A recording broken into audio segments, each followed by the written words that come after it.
साथियों आगे चलते हैं। जैसे कल हमने आपसे बात किया था जिसमें एनसीसी के उद्देश्य से लेकर के हमारा इस कैंप जो कि 10 जुलाई से लेकर के 19 जुलाई तक हमने एनुअल ट्रेनिंग कैंप चलाया है, इसके बारे में आपको बताया था। इसी क्रम में आगे जब अब बढ़ते हैं तो हमें दिखाई देता है कि आगे हम किस तरह इस कैंप को शेप दे रहे हैं। एक एक पहलुओं को हम थोड़ा डिटेल में जानेंगे, समझेंगे, उसके बारे में बातचीत करेंगे।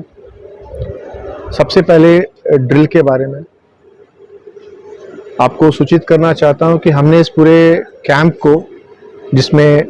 लड़कियों का सेक्शन, लड़कों का सेक्शन, इसमें भी जूनियर विंग, सीनियर विंग, इस तरह करके उनको डिस्ट्रीब्यूट किया हुआ है। 4 कंपनियों में सभी को बांटा गया है और हमारी कोशिश ये है कि हर कंपनी को बराबर तरीके से रिप्रेजेंट करने का मौका मिले,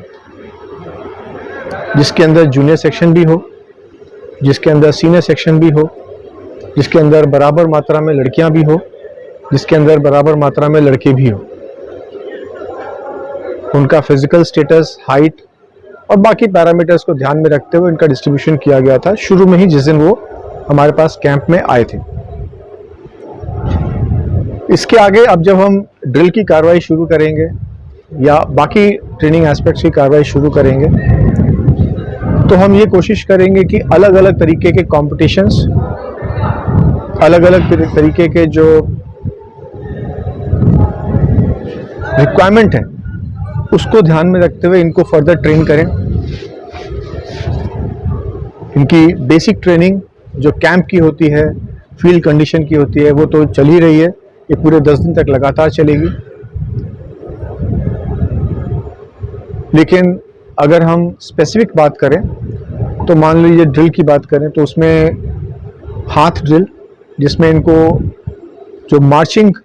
करना है, इंडिविजुअल मार्चिंग, ग्रुप में 4 लोगों के साथ या पूरे टोली के साथ जिसमें 4 लोगों से ज़्यादा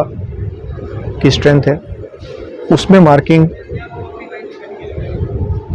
जब आप किसी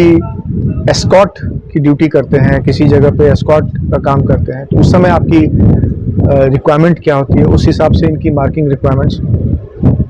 और सबसे ज़्यादा इंडिविजुअल मार्किंग के साथ साथ इनका कोऑर्डिनेशन आपस में ग्रुप के बीच में। ये कैसे किया जाएगा, इसमें जो पैरामीटर्स होते हैं ध्यान में रखने वाली बातें, जैसे हाइट, जो बिल्ट है, जो बियरिंग है, जो मार्चिंग स्टैंडर्ड्स हैं, उसको खास तवज्जो दिया जाता है ताकि इसके बाद जब वो अपना मार्चिंग करने के लिए प्रैक्टिस करना शुरू करें तो उनको इसका मदद मिल सके, उसको इसका नुकसान ना हो या उनको इसमें कोई असुविधा ना हो। इसके अलावा उनकी हर कंपनी लेवल पे एक एक सीनियर सेक्शन में,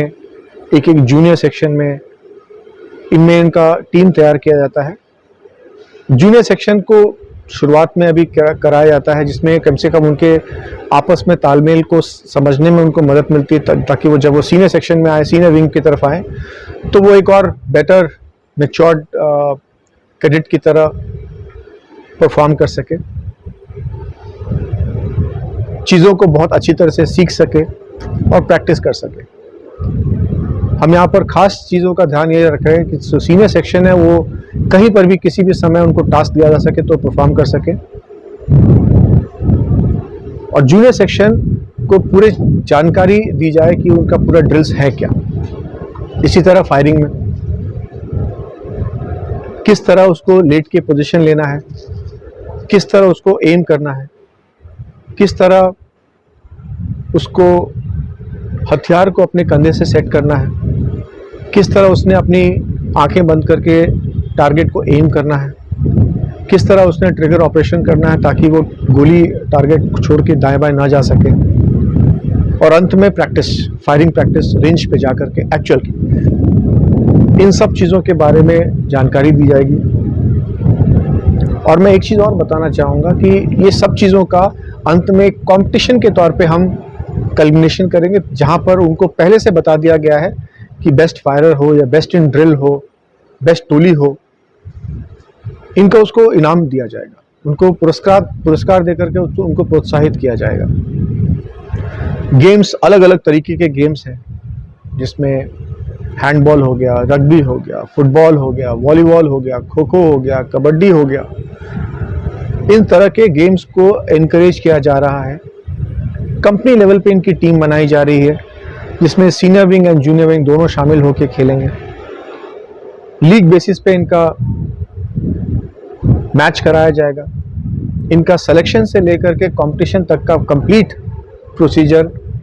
अडॉप्ट किया जाएगा ताकि इनका हौसला अफजाई भी हो और साथ में इनको कॉन्फिडेंस आए कि ये अपने जो हुनर है उसको और बेहतर तरीके से निखार सकें। आज इस लेवल पे, फिर कल स्कूल के लेवल पे, फिर कॉलेज, डिस्ट्रिक्ट, स्टेट एंड किसी के अंदर प्रतिभा हो तो वो नेशनल लेवल तक। एक कमी हमारे बच्चों में आती है कि वो थोड़ा स्टेज पे जाने से हिचकते हैं। इस चीज़ को ध्यान में रखते हुए 100 से अधिक टारगेट टॉपिक्स चुने गए हैं और इन टॉपिक्स को बच्चों को दिया जा रहा है 2 से 3 दिन पहले, ताकि हर कंपनी के जूनियर और सीनियर विंग के लोग इस टॉपिक को तैयार कर सके, अपने नॉमिनल और अपने जो कैडेट्स हैं उनका नाम फॉरवर्ड कर सके, जिनको कि एज ए एक्सटेम्पोर लेक्चरेट के तौर पे ये टॉपिक्स ऑन द स्पॉट दिए जाएंगे। जो तैयार वाले 100 टॉपिक्स हैं उसी के बीच में से 5 मिनट का समय दिया जाएगा और उनको स्टेज पे खड़ा करके उस टॉपिक के बारे में बातचीत करना होगा। 3 मिनट का समय उनको इस काम के लिए दिया जाएगा, 5 मिनट तैयारी का और 3 मिनट लेक्चर का। इसके अलावा डिबेट्स जिसमें कुछ फेवर्स एंड कुछ अगेंस्ट रहेंगे मोशन के, ऐसे टॉपिक हर कंपनी वाइज दिए जाएंगे। इससे कम से कम उन बच्चों को जिन्होंने कभी पहले मौका नहीं मिला, जो सरकारी स्कूलों के हैं, जो विलेज पृष्ठभूमि से हैं, ये बहुत नया सा एक्सपीरियंस महसूस करेंगे और जब ये यहाँ से जाएंगे तो इतना उनको कॉन्फिडेंस होगा कि अपने जो भी हिचक या उनके अंदर जो हेजिटेशन या इनहिबिशंस रहे हैं उनको काफ़ी हद तक दूर करके एक कॉन्फिडेंस के साथ वापस जा सकते हैं। इसके अलावा अलग अलग पैरामीटर्स पे जैसे मोटिवेशनल लेक्चर्स दिए जा रहे हैं, आर्म फोर्सेस के बारे में इनको बताया जा रहा है, आईएएस के बारे में बताया जा रहा है, कैसे एक आईएएस ऑफिसर अपने आप को मोटिवेट करके किस तरह उसने तैयारी सोचना शुरू किया, कैसे उसने तैयारी की, इसके बारे में क्या क्या तकलीफ़ों का सामना किया और कैसे वो अल्टीमेटली एक आईएएस ऑफिसर बना। उसका पूरा जर्नी के बारे में बच्चों को समझाया, सिखाया जा रहा है, दिखाया जा रहा है, बताया जा रहा है और किसी के द्वारा नहीं,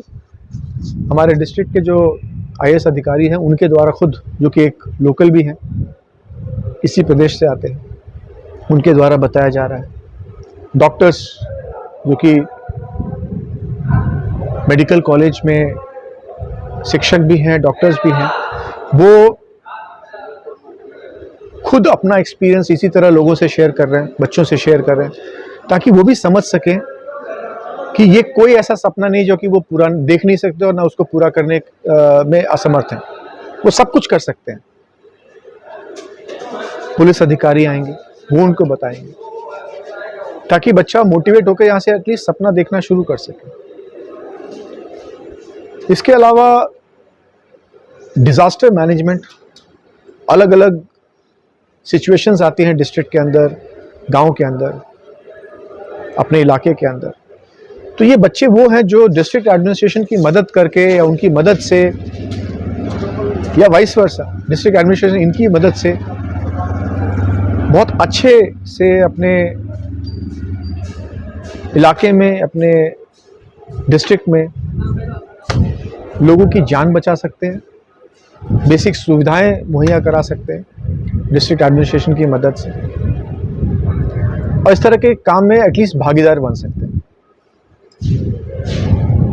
ड्रोन्स के बारे में इनको जानकारी दी जाएगी, क्या होता है, कैसे होता है, क्या क्या उसके फ़ायदे हैं, कैसे उसका इस्तेमाल किया जा सकता है, और सबसे ज़्यादा अगर मैं कहूँ तो उनको ये बताया जा रहा है कि जैसे मोबाइल, लोग अक्सर कहते हैं कि मोबाइल जो है बहुत बड़ी कुरीति है, लोगों को बहुत डिस्ट्रैक्ट करती है बहुत। हम यहाँ पर ये नहीं कहते, हम यहाँ सब समझाते हैं कि मोबाइल बहुत अच्छी चीज़ है, बशर्ते आप उसका इस्तेमाल सही करना सीखें। तो वो मैच्योरिटी ज़रूरी है, वो समझदारी ज़रूरी है, तो उसके बारे में जानकारी दी जाती है कि उसको कैसे आप इस्तेमाल कर सकते हैं अपने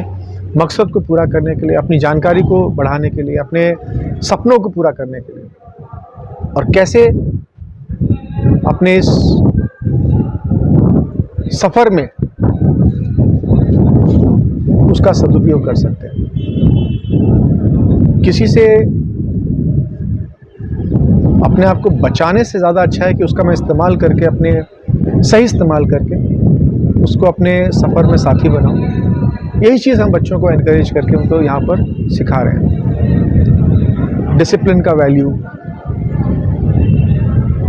सोशली एक्सेप्टेबल नॉर्म्स का वैल्यू, समाज में अगर कोई चीज़ दिख रही है, आपके आसपास दिख रही है, उसको क्वेश्चन करने का जो एक जज्बा है कि हर चीज़ को आप क्वेश्चन कीजिए, जानिए, समझिए, सीखिए। ऐसी बहुत सारी चीज़ें हम उनको इस कैंप के दौरान बता रहे हैं, सिखा रहे हैं। एक चीज़ जो हमें पिछले कुछ दिनों से एक्सपीरियंस हुआ है कि बहुत सारे बच्चे बच्चियां हैं जो बीमार पड़ते हैं, तो अपने आप को उस तकलीफ़ के बावजूद कैसे इस पूरे 10 दिन में अपने कैंप को पूरा करना है, ये आपको कहीं और सीखने को नहीं मिलेगा ऐसी इस तरह के कैंप के अलावा। हम इससे भी उनको रूबरू करा रहे हैं, ना केवल उनको फोर्स कर रहे हैं कि आप इसको इससे उभर के आइए, हम उसका रास्ता भी बता रहे हैं कि कैसे आप इसके उभर के आ सकते हैं। कोशिश जारी है, अगर बच्चे कुछ कर पाए तो हम सबको एज ए टीम बहुत खुशी होगी। धन्यवाद।